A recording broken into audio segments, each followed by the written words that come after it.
नमस्कार शेतकरी बंधूंनो, मी ऋषी करत भावांतर योजना म्हणजे कापूस सोयाबीन अनुदान योजनेसंदर्भात महत्त्वपूर्ण अशी अपडेट आहे।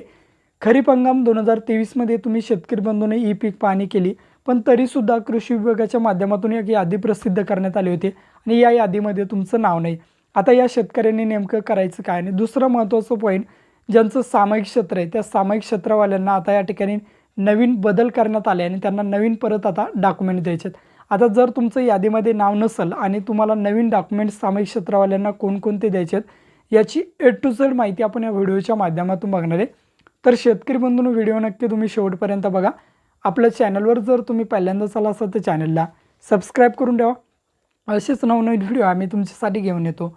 जर तुम्हाला काही विचारायचं असलं तर व्हिडिओला कमेंट करा किंवा व्हिडिओच्या डिस्क्रिप्शन बॉक्समध्ये टेलिग्रामचा ग्रुप दिला आहे, त्यावरती तुम्ही अजूनही जॉईन झाला नसाल तर त्यावरती जॉईन व्हा। त्यावरती डायरेक्टली तुम्ही आमच्याशी बोलू शकता किंवा तुमचे प्रश्न आम्हाला विचारू शकता। नक्कीच आमची टीम तुम्हाला त्वरित प्रतिसाद देईल।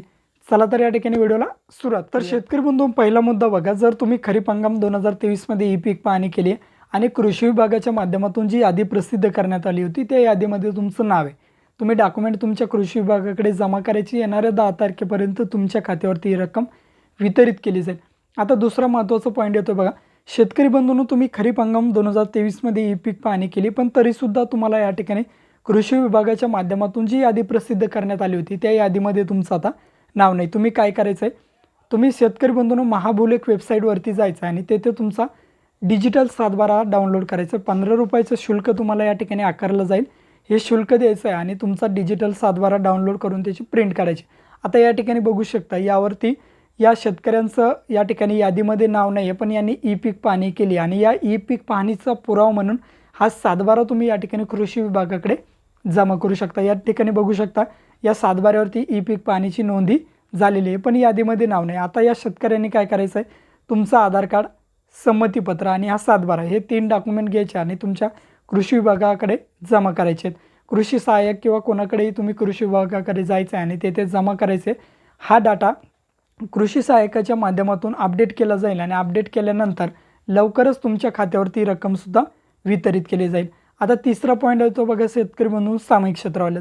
आता झालं आहे असं की सामायिक क्षेत्राला या ठिकाणी एक साधा फॉर्म दिला होता, संमतीपत्र दिलं होतं, हे भरून द्यायचं आहे आणि या ठिकाणी तुम्हाला ते जमा करायचं। पण झालं असं की काय करायचं, 2 शेतकरी असतील एका सातबाऱ्यावरती, त्या दोन्हींनी सुद्धा सह्या केल्यात आणि दोन्हींनी सुद्धा या ठिकाणी हे डॉक्युमेंट जमा केलेत।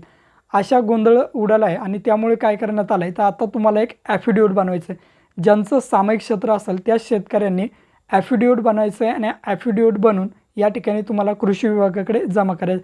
एका सातबाऱ्यावर जर का 3 शेतकरी असतील, त्यापैकी फक्त एकाच शेतकऱ्याने ॲफिडेविट बनायचं आहे आणि हे ॲफिडेविट तुम्हाला कृषी विभागाकडे जमा करायचं आहे। लवकरच तुमचा डाटा हा अपडेट केला जाईल आणि अपडेट केल्यानंतर 10 तारखेपर्यंत या ठिकाणी तुमच्या खात्यामध्ये ही रक्कम वितरित केली जाईल। येणाऱ्या 2 दिवसामध्ये तुम्हाला हे सर्व डॉक्युमेंट्स तुमच्या कृषी विभागाकडे जमा करायचे। भेटूया अशाच नवीन व्हिडिओ।